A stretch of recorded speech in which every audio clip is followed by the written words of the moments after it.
Hey guys, Stonewall Sharpson. You remember that lube I made in that one video, which I will post the link to in the description? Well, we're going to give this stuff a try today. So here I have this Euro Arms 1861 Springfield I recently acquired. This thing has seen some use, but it's in good condition. And here are the same bullets you saw me make in that video. Not bullets. The bullets that are lubed with the lube I made in that video.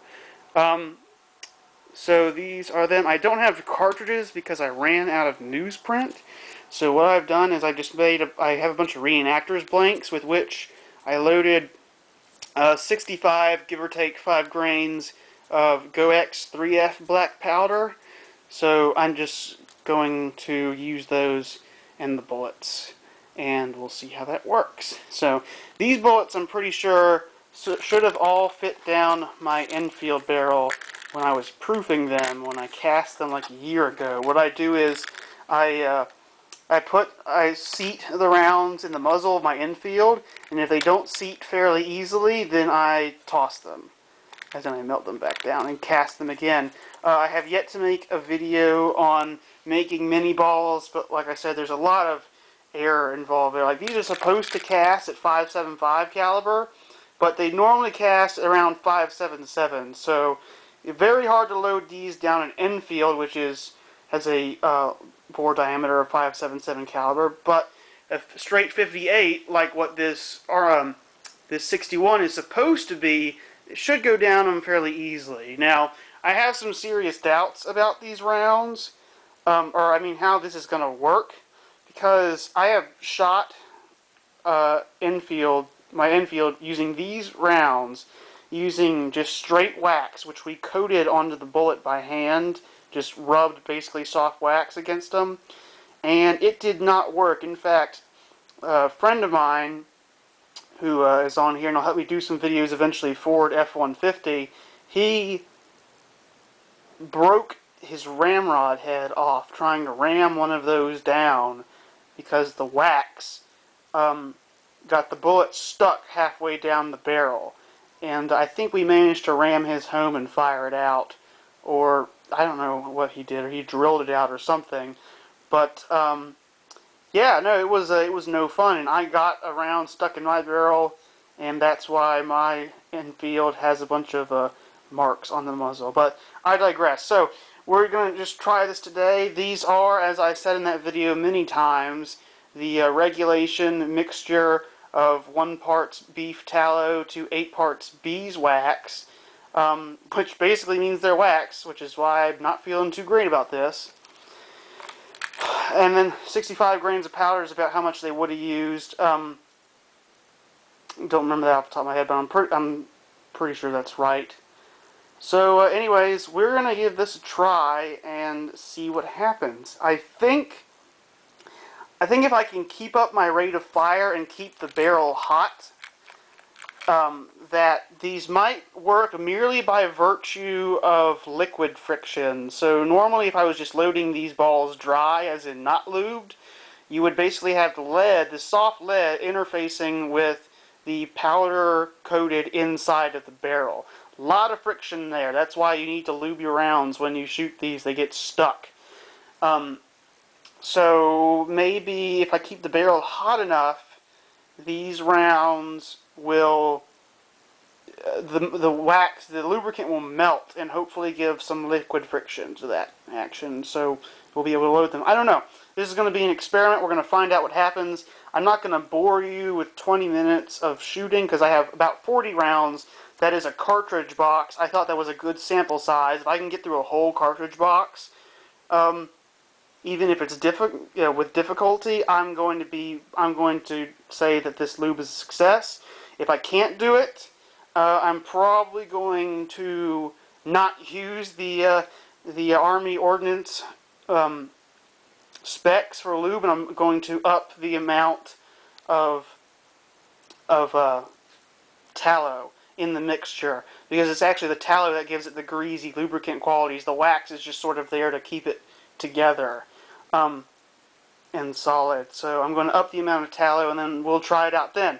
But so this is the historical mixture, and we're just going to try that, and we're going to be shooting at this troll target I made because nobody likes trolls. They just feed off other people's anger.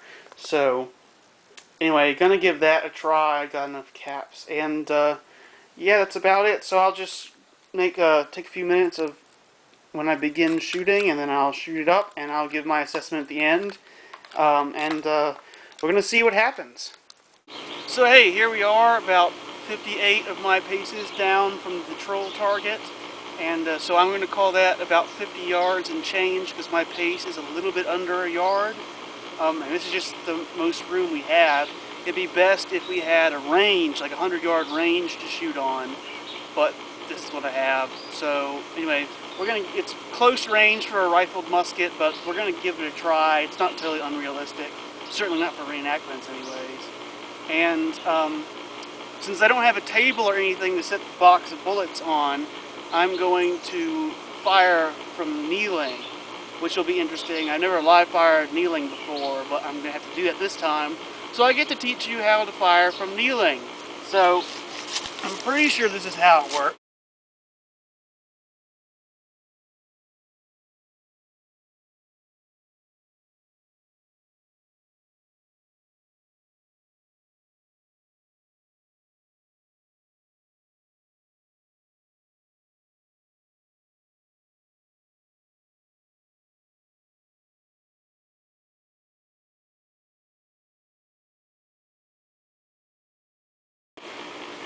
So anyway, we're gonna give this a try, see what happens. Since I've never live fired this gun before either, I don't know where its point of aim is, and the troll target is off in a bunch of bushes, so I can see it because it's red, but I don't know.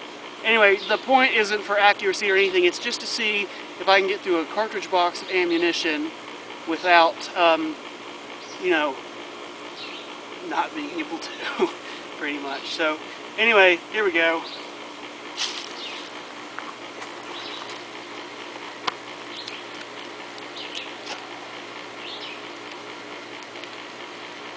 Now, I'm not going to ram the paper like you normally might with a blank, because the mini ball sits on top of it. Not supposed to do that. So, honestly, I don't even know if these are going to go down. We're going to find out.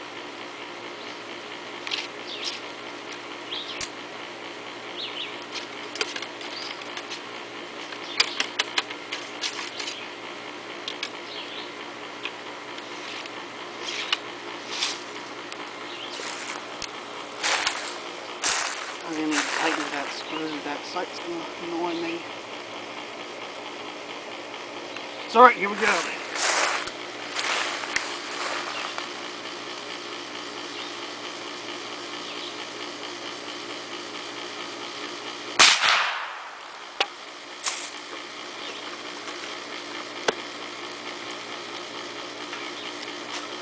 Now, loading the first round is always easy because there's no powder residue built up in the barrel.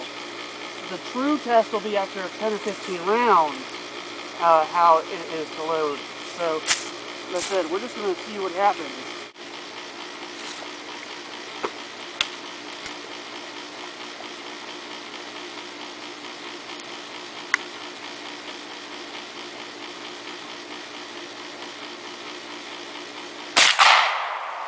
Alright, so a couple things we've noticed here that have been very interesting. There have been a few shots. I'm sure you saw the jump in the footage there. A couple of very interesting things I discovered. Like I said, every time you fire a black powder weapon live, you learn something new about it. Well, what's been going on is I was having some trouble because the leftover wax at the muzzle would sometimes catch the powder when I was pouring it. And remember, this is kneeling, so remember, gravity's going this way, relative. So it would catch on some of the powder, and if you get powder, I mean, it's like, well, it's powder. Yeah, but it's still, that'll make it harder from loading. It's, it just adds to all the crap that's in this barrel trying to stop the bullet from being rammed down. So there was that, and also some of these bullets mini balls, must have come from the batch of mini balls that I made, which there's a lot of, that did not fit down my infield barrel, and I guess also don't fit down this. But there's been some weird warpage over time. I don't know what the problem is, but some of them will not fit down this muzzle. So like you can see here, 1, 2, 3, 4, 5, if you want to look. We got 5 mini balls there. We've fired maybe 20, no, 15 so far maybe. There's those 5 there that would not either, they would not seat for some reason, or I couldn't even start to seat them because, you know, like this one for instance, you can see where I tried to seat it, but I couldn't get it past that first groove there. So I was just like, fuck it. Yeah, so I did what any soldier in the Civil War would have. Be like, oh, I can't load this. Well, screw it. I'll try again with another one. So anyway, another cool thing there. Also, the wax is working great. It's, I'm very surprised. It apparently is working as a lubricant. And it's not just when the barrel's hot, it's when the barrel's cold. But now the barrel's hot, it's working too. And like I said, we fired at least 10 rounds down this thing. And that's normally with when my infield, the unlubed bullets, mine, I couldn't fire any more rounds. But now it's just as easy as loading the first round. So I'm very excited right now because this is working. I'm saying it's a success so far. So anyways, I don't know, give them a shot or two just for fun.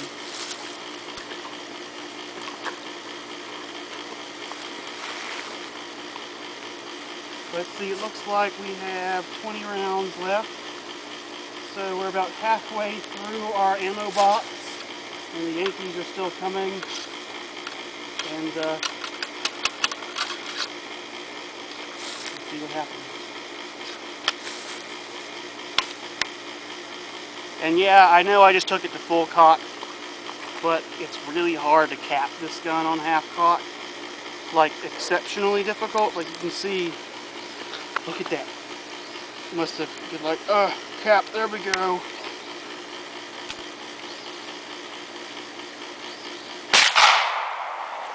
But it's, we've taken a look at the target too. It's shooting fairly accurate. Like I said, I've never shot this gun. It's only 50 yards away.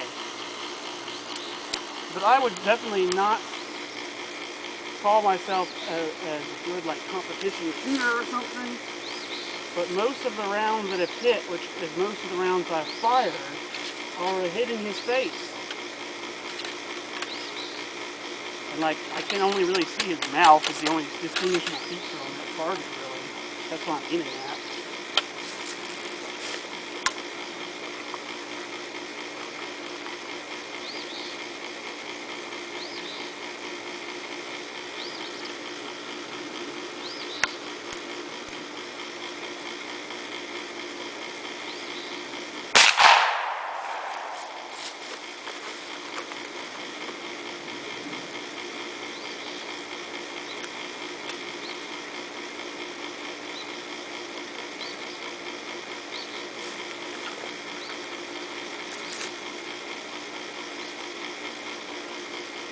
Nice and hot now.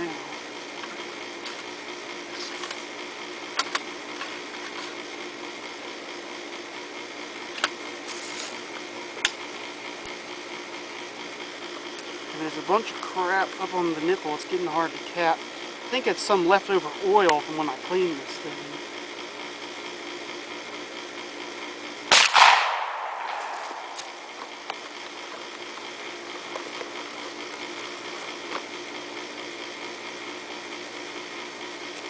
We'll give it another nail. Because now I know what the problem is. And it's really easy to stick these 50 caliber blank cartridges down the barrel because they're so much smaller than the bore diameter. So it's easy, it's fairly easy to pour the powder. But if you were using a 58 caliber cartridge, I can imagine be a lot harder.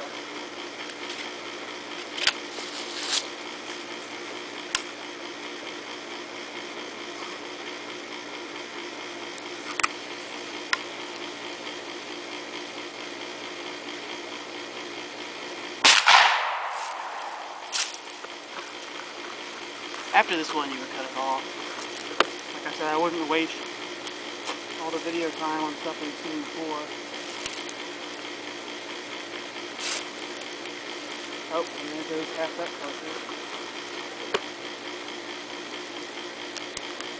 Like I said, a lot harder to pour kneeling, even with these undersized cartridges. Gotta see it around.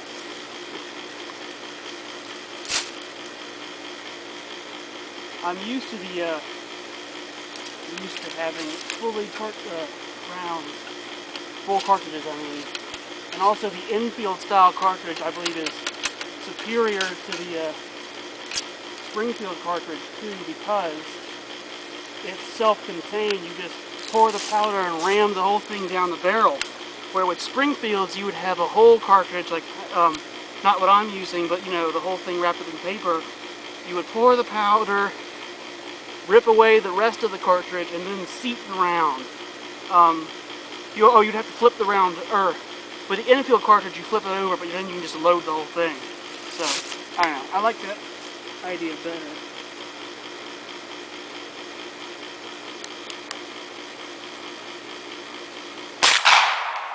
There we go, ramping again. Assuming this one will go.